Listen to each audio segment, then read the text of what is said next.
Terima kasih Anda masih bersama kami. Bagi Anda yang baru saja bergabung, kami hadirkan kembali 3 berita utama hari ini. Pertengkaran suami istri siri aniaya suami dengan senjata tajam. Polisi melakukan olah TKP dalam kasus pembunuhan karyawati minimarket oleh atasannya.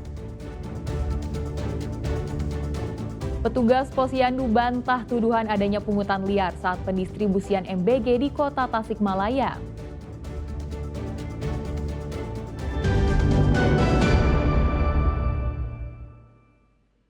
Muncul tuduhan adanya pungutan liar atau pungli saat pendistribusian MBG kepada B3 di Kelurahan Tanjung, Kecamatan Kawalu, Kota Tasikmalaya. Para petugas Posyandu membantah melakukan pungutan, namun iuran sukarela untuk membeli bungkus plastik.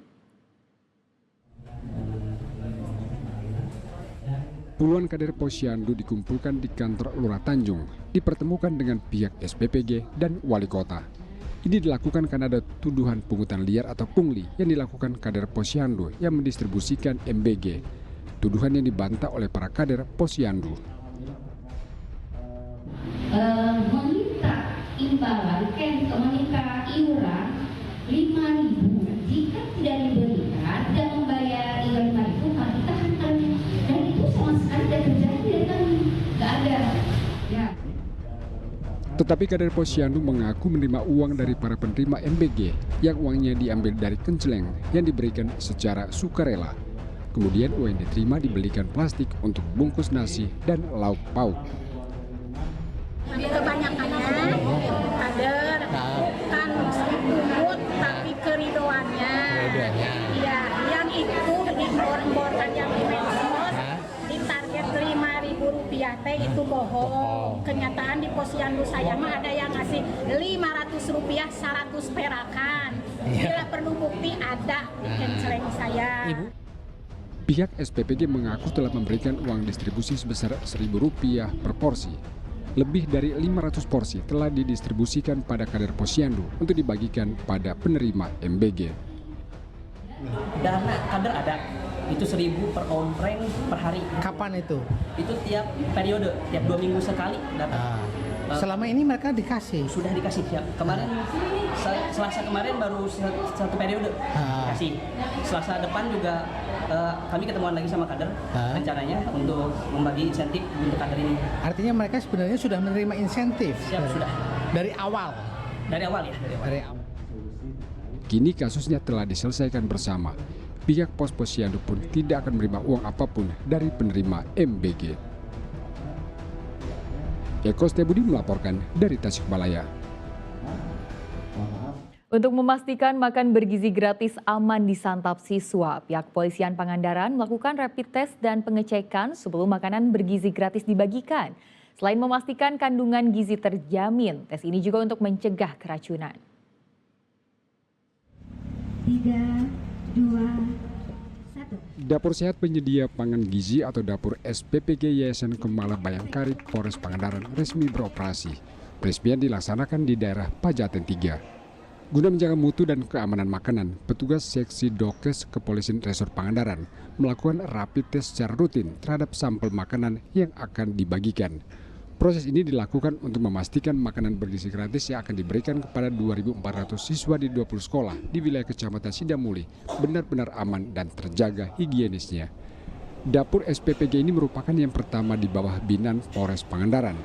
Dapur dirancang untuk mendukung program makan bergizi gratis serta menjadi contoh bagi wilayah lain dalam menjaga standar kesehatan dan kebersihan.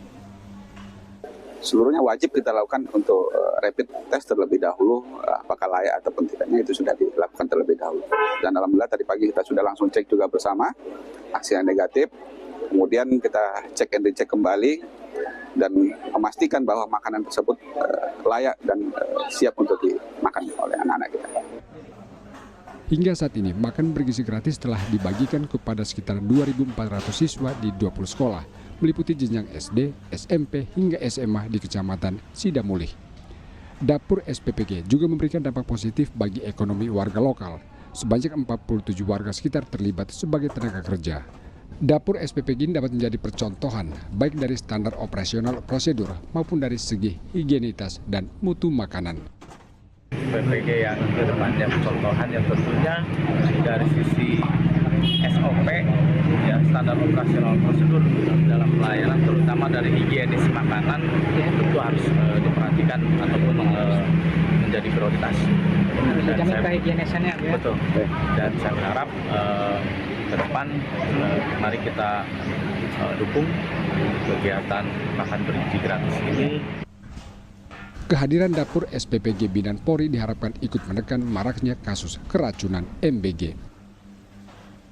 Eko Stebudi melaporkan dari Pangandaran. Diduga karena sering dilintasi kendaraan bermuatan berat, jembatan Cilengsi 2 di Kabupaten Bogor mendadak amblas Senin pagi. Akibatnya arus lalu lintas menuju Jakarta macet panjang. Arus lalu lintas di Jalan Raya Cilengsi, Kabupaten Bogor macet panjang Senin pagi. Pengendara harus memperlambat laju kendaraan begitu mendekati proyek jembatan Cilengsi 2. Kemacetan disebabkan jembatan tiba-tiba amblas sehingga membahayakan pengendara. Menurut pekerja, konstruksi jembatan tidak kuat menahan beban kendaraan berukuran besar yang kerap melintas sehingga jembatan mendadak amblas. Bahkan ada bagian beton penopang pecah sehingga mengganggu stabilitas struktur jembatan.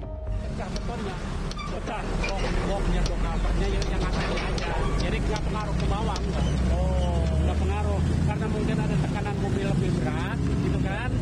Kapasitasnya mungkin juga nggak tahu juga karena mobil kan ini mobil gede semua. Jadi cuma di situ aja pas begitu ini sebelum ini kan tekanan gini nganjul, sama aja dengan dipukul kan gini, gitu. Jadi kan Jembatan Cilengsi 2 merupakan salah satu infrastruktur vital di wilayah timur Kabupaten Bogor. Jembatan menghubungkan berbagai kawasan industri dan permukiman, serta menjadi akses utama ke arah Jakarta dan Cibubur. Pembangunan jembatan dengan nilai kontrak sebesar 1,3 miliar rupiah lebih merupakan bagian dari komitmen pemerintah Provinsi Jawa Barat dalam memperkuat konektivitas antar wilayah, mengurangi kemacetan, serta meningkatkan keamanan dan kenyamanan jalan di Kabupaten Bogor. Proyek dilaksanakan sejak tanggal 22 Agustus hingga 26 September 2025. Namun masih dalam tahap penyempurnaan saat insiden terjadi. Asep Solihin melaporkan dari Kabupaten Bogor. Untuk mengatasi masalah sampah yang selama ini tidak pernah terselesaikan, pemerintah akan membangun pembangkit listrik tenaga sampah di wilayah Jawa Barat.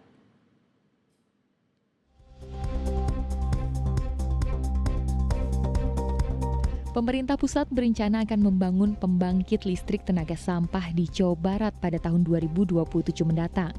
Pembangunan ini juga sebagai langkah untuk mengatasi sampah di daerah khususnya wilayah Bandung Raya. Proyek ini akan dikerjakan oleh Danantara dan ditargetkan rampung dalam 2 tahun. Di samping itu, pemerintah daerah juga tidak perlu mengeluarkan biaya sepeser pun untuk pembebasan lahan serta perencanaan pembangunan PLTSA di Jawa Barat. Menanggapi hal tersebut, Gubernur Jawa Barat menyambut baik rencana tersebut. Pasalnya, saat ini masalah Jawa Barat adalah sampah. Menyelesaikan problem sampah di berbagai daerah di seluruh Indonesia. Dan salah satunya adalah Jawa Barat. Maka pemerintah Provinsi Jawa Barat dan Kementerian Lingkungan Hidup serta Danantara bekerja sama untuk menyelesaikan problem sampah itu menjadi energi listrik. Nanti ada wilayah-wilayah yang kemudian diaglomerasikan menjadi wilayah bersama untuk menyelesaikan sampah. Prosesi pembangunannya itu akan berjalan sampai nanti terselesaikan, listriknya nyala dan sampahnya habis semuanya, itu dimulai 2 tahun ke depan. Itu paling lama ya, mudah-mudahan bisa tercapai dalam waktu 1,5 tahun atau 1,6 tahun. Inovasi pertama yang nanti akan dilaksanakan oleh Danantara atas arahan Bapak Presiden. Proyek pembangkit listrik ini diharapkan tidak hanya menyelesaikan persoalan lingkungan, namun dapat menghadirkan sumber energi terbarukan. Muhammad Rizal melaporkan dari Kota Bandung.